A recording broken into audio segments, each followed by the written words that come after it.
आज़ाद समाज पार्टी के राष्ट्रीय अध्यक्ष चंद्रशेखर आज़ाद इस वक्त मेरे साथ मौजूद हैं। आज़ाद साहब, इस बार के विधानसभा चुनाव में आपकी पार्टी चुनाव लड़ने की तैयारी में है। किस तरह की तैयारियां हैं, कितनी सीटों से मैदान में उतरेंगे? देखिए, चुनाव लड़ने के लिए काशीराम साहब ने हमें सिखाया कि संगठन की जरूरत होती है।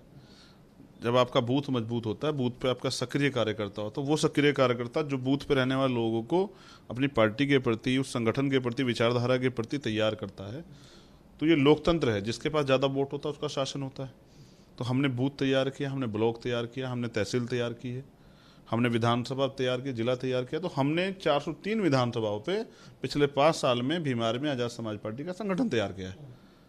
क्योंकि आज का जो सिनेरियो है, एक तरफ देश जो है बीजेपी की तमाम जो जन विरोधी नीतियां उनसे लड़ रहा है, और बीजेपी सत्ता में बैठ के जनता को बर्बाद करने का काम कर रही है। तो सबका मत ये है कि बीजेपी को रोका जाए। इस विषय पे पार्टी की जो कोर कमेटी है वो विचार कर रही है। आपकी जो अगर बात करी जाए तो आप भी किसी एक विशेष क्षेत्र से चुनाव लड़ने की बात कह चुके हैं। कहाँ से लड़ने जा रहे हैं और क्या तैयारियां हैं? और जैसा मैंने आपको बताया कि पार्टी सभी बिंदुओं पे विचार कर रही है। तो पार्टी बड़ी है, व्यक्ति छोटा है। पार्टी जहां तय करेगी किस पार्टी से गठबंधन होगा और किससे नहीं होगा। अगर पार्टी ने कहा अकेले जाओ तो पूरी मेहनत से अकेले चुनाव लड़ेंगे, किसी का गठबंधन किया तो गठबंधन चुनाव लड़ेंगे।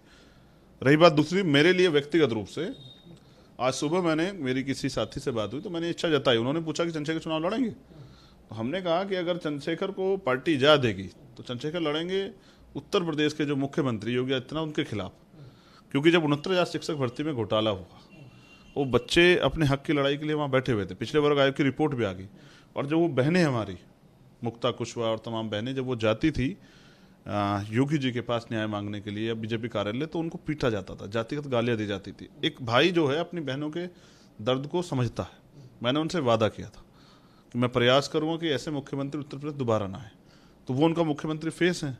तो जो जहां से योगी आदित्यनाथ चुनाव लड़ेगा, अगर पार्टी नहीं जाती तो वहीं से चुनाव लड़ूंगा। क्या आपको लगता है कि एक इतने बड़े चेहरे को आप मात दे सकते हैं चुनाव मैदान में?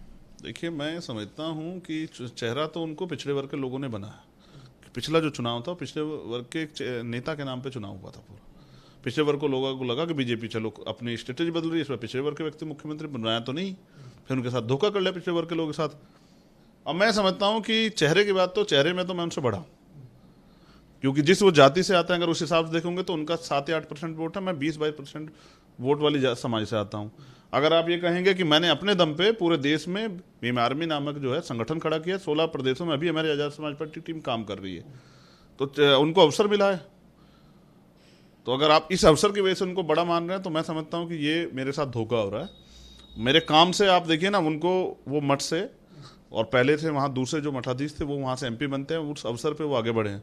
और मैं एक प्राइमरी स्कूल के हेडमास्टर का बेटा हूँ, शेड्यूल कास्ट से आता हूँ, कमजोर क्षेत्र से आता हूँ। उस क्षेत्र से अपनी पहचान बनाई है। टाइम्स मैगजीन दुनिया में पहचान, उनकी मैगजीन, टाइम्स मैगजीन में पहचान कहाँ है? हमने अपने दम पे बनाई है, अपने साथियों के दम पे बनाई है। तो जब चुनाव आएगा बाकी सब चीज़ें जनता तय करेंगी। कुछ और दल हैं उत्तर प्रदेश में जो विरोधी दल हैं, और वो भी यही सोच रखते हैं कि हम भारतीय जनता पार्टी की सरकार को हराएंगे, भारतीय जनता पार्टी को चुनाव में हराएंगे। क्या आप उनसे सहयोग लेंगे या आप उनके साथ किसी तरह का गठबंधन करने के बारे में भी सोच रहे हैं? देखिए, जैसा आपने कहा कि वो सोच रखते हैं, और जहाँ तक मैं समझता हूँ ये सोच तो 2017 के बाद रखी गई थी, 2017 में भी रखी गई थी। अब सर सोच इसलिए रख रहे हैं क्योंकि सरकार बीजेपी की, अगर किसी और की होती तो उसको हराने के बारे में सोचते, अपनी बनाने के बारे में सोचते। मैं आपको बस याद दिलाता हूँ कि पिछली बार लोकसभा चुनाव हुआ और बीजेपी के जो सबसे बड़े चेहरे थे, जो हमारे वर्तमान प्रधानमंत्री हैं मोदी जी, उनके खिलाफ में बनारस चुनाव लड़ने का मैंने अनाउंस किया कि मैं जाऊँगा। तब हमारा दल भी नहीं था, तो मैंने सब लोगों से मांग की कि भाई मुझे मदद करा दो या फिर आप खुद लड़ो, क्योंकि बीजेपी के सबसे बड़े चेहरे हैं, तो आपकी पार्टी का जो सबसे बड़ा चेहरा वो लड़े। तब उन लोगों ने मेरा साथ नहीं दिया। आज हम पे दल है अपना, आज मुझे टिकट के लिए किसी के पास जाने की जरूरत नहीं है।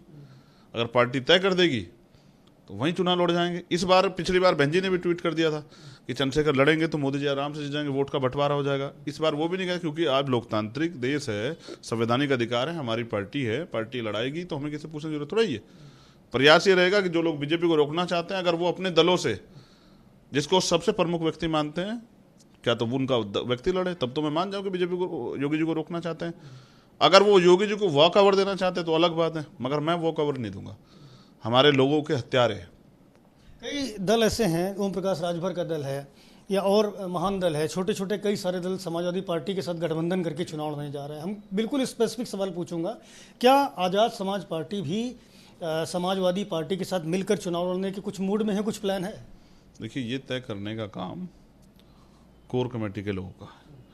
को मैंने कहा ना कि व्यक्ति बड़ा नहीं होता है, पार्टी बड़ी होती है, संगठन बड़ा होता है। एक एक कार्यकर्ता ने मेहनत करके पार्टी को खून पसीने सींचा है, तो उनकी भावनाओं का ध्यान रखते जो पार्टी तय करेगी हम लोग उस पर खरे उतरेंगे। बस मैं आपसे को ये याद दिला रहा था कि ये लोकतंत्र है। ये जब देश आज़ाद हुआ तो तमाम तरह के आंदोलन हुए गांधी जी के नेतृत्व में और लोगों के नेतृत्व में, तब ये देश आज़ाद हुआ। CNPR NRC का मामला आया था, मुस्लिम समाज के लोग इसके विरोध में आंदोलन में 20 लोगों को सरेआम मारा गया था। ऐसे हत्यारे एक मुख्यमंत्री को, क्योंकि उनकी सरकार में तो वही जिम्मेदार है। पुलिस ने सीधी गोलियां चलाई, टांग पे नहीं चलाई, छाती पे गोली चलाई, सर पे गोली चलाई। हम उनको कुर्सी पे नहीं बैठने देंगे। हमें अपने लोगों की चिंता है, क्योंकि अगर वो दोबारा कुर्सी पे बैठेंगे तो अगले 5 साल दलित, पिछड़े, आदिवासी, मुसलमान, सिख, जैन, बौद्ध, पारसी के साथ ही होगा। और जैसे हमारे अधिकार छीने गए, संवैधानिक अधिकार रक्षण, उसको खत्म किया जाएगा। अच्छे स्कूल जो हैं वो सारे बंद किए जाएंगे और हमारे अधिकारी कर्मचारियों को बेइज्जत करके निकाला जाएगा। हॉस्पिटल नहीं बनेंगे, तमाम तरह की परेशानी होंगी, महंगाई बढ़ेगी। तो इस सरकार को सत्ता से बेदखल करना जरूरी। एक सवाल ये है कि आपके जो भी प्रत्याशी चुनाव मैदान में उतरेंगे उनमें से एक भी कैंडिडेट सवर्ण नहीं होगा, ऐसा क्यों? देखिए, उसके पीछे एक विचारधारा की लड़ाई है। ये यहाँ गांधी जी को भी पूजते हैं लोग, गोडसे जी को पूजते हैं, यहाँ सरदार शहीद आजम भगत सिंह को पूजते हैं, यहाँ बाबा साहब अम्बेडकर को पूजते हैं, यहाँ मान्यवर काशीराम साहब को पूजते हैं। तो मैं ये समझता हूँ कि जो जिस विचारधारा की लड़ाई हम लड़ रहे हैं, बहुजन हिताय बहुजन सुखाय, मान्यवर काशीराम साहब ने वो आंदोलन बनाया था 15 बनाम 85 का। ये लड़ाई उनसे मेरी जाति लड़ाई नहीं है, राजनीतिक लड़ाई है। कभी अगर अपर कास्ट के लोगों पे, सामान्य वर्ग के लोगों पे कोई परेशानी आएगी तो सबसे पहले चंद्रशेखर खड़े रहेंगे, मेरा वादा है आपके चैनल के माध्यम से। लेकिन मैं अब उनको राजनीतिक अधिकार दिलाना चाहता हूं जिनको हजारों सालों से नकारा गया है। और मैं ये समझता हूं कि मिश्रण, समझते हैं, जहां मिश्रण होता है तो वहां नुकसान हो जाता है। जिस हम ये आंदोलन सत्ता के द्वारा व्यवस्था परिवर्तन का आंदोलन हम लोग चला रहे हैं, जिसको मान्यवर काशीराम साहब ने चलाया, सामाजिक परिवर्तन, आर्थिक मुक्ति का आंदोलन, समानता के लिए आंदोलन। अभी सामान्य वर्ग के लोग जाति व्यवस्था को नकारने के लिए मानसिक रूप से तैयार नहीं हुए। जहां एक व्यक्ति पैदा होते उच्च जाति का हो जाता है और एक व्यक्ति पैदा होते नीच जाति का हो जाता है, जहां कर्म को प्रधानता नहीं, जाति को प्रधानता है। जहां राष्ट्रपति बनेगा तो दलित, मुख्यमंत्री बनेगा दलित, पूरी जिंदगी में वो अपनी जाति नहीं बदल पाता है। उस जाति व्यवस्था को खत्म करने, जातिहीन समाज बनाने का काम हम लोग करना चाहते हैं। गैर बराबरी खत्म, भाईचारा बने। जब तक जातियां रहेंगी भाईचारा नहीं बनेगा। तो जब इस आंदोलन को हम लोग आगे बढ़ाएंगे तो जो मानसिक रूप से समाज तैयार नहीं है तो वो इस व्यवस्था को यथास्थिति रखना चाहेगा।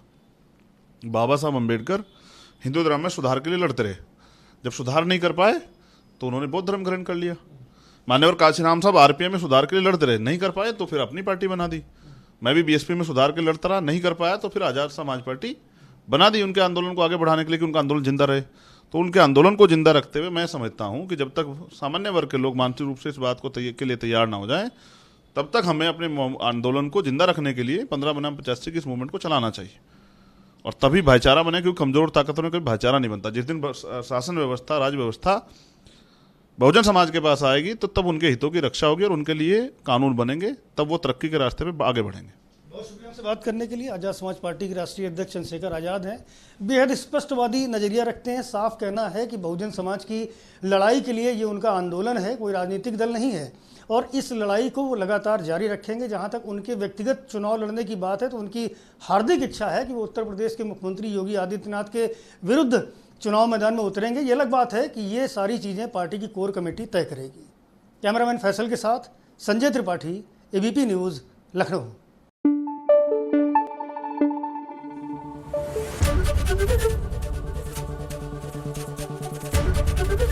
ABP न्यूज़ आपको रखे आगे।